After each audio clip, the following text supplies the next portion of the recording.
කලාතුරකින් මෙවැනි විශාල පිරිසක් අවතැන් වෙන්නත් සමහර වාර්තාවල පළවෙනි විදිහට 10 දිනකට ආසන්න ප්‍රමාණයක් මේ වෙනකොට මිය ගොස් තිබෙනවා. එimhe මිය යන්නත් අවශ්‍ය නැහැ. මොකද මේ ගම් වතුර එක පැත්තකින් වැස්ස ස්වභාවිකයි තමයි. හැබැයි අනතුරු ස්වභාවික නැහැ. ලෝකේ විද්‍යාවේ තාක්ෂණයේ දියුණුව විසින් මෙවැනි අනතුරක් කල්තියා අඳුරගෙන මොන ප්‍රදේශවලට වැඩිපුර වැස්ස පතිත වෙන්නේ මොන ප්‍රදේශවලද වැඩිපුර ගම් වතුර ඇතිවීමට තරජනය තිබෙන්නේ මේ පිළිබඳ ඕනතරම් දත්ත තොරතුරු එක්රැස් කර ගැනීමට සමත් වෙන තාක්ෂණයක් දිනු වෙලා තිබෙනවා.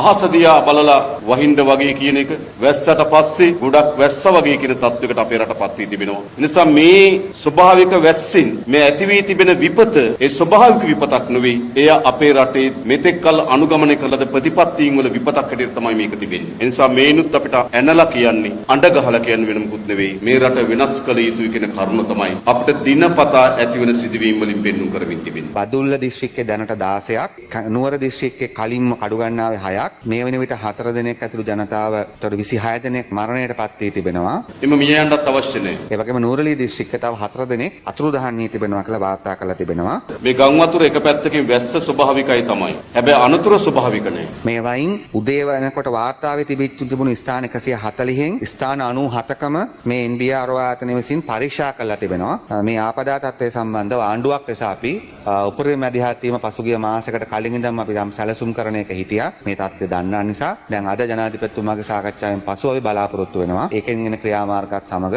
ඉදිරි කටයුතු කරන්න. ඒ වගේම අපි බලාපොරොත්තු වෙනවා දැන් කරන ඒ රිසර්ච් වලින් පස්සේ කරු ජනාධිපතිතුමා සමග සාකච්ඡාවක් කරලා ඒ පිළිබඳව අනාගතයේදී ගත යුතු පුළුල් ක්‍රියාමාර්ගවලට යන්න. ඒ නිසා මේනුත් අපිට ඇනලා කියන්නේ අඬ ගහලා කියන්නේ වෙන මොකුත් නෙවෙයි. මේ රට වෙනස් කළ යුතුයි කියන කරුණ තමයි අපිට දිනපතා ඇති වෙන සිදුවීම් වලින් පෙන්වුම් කරමින්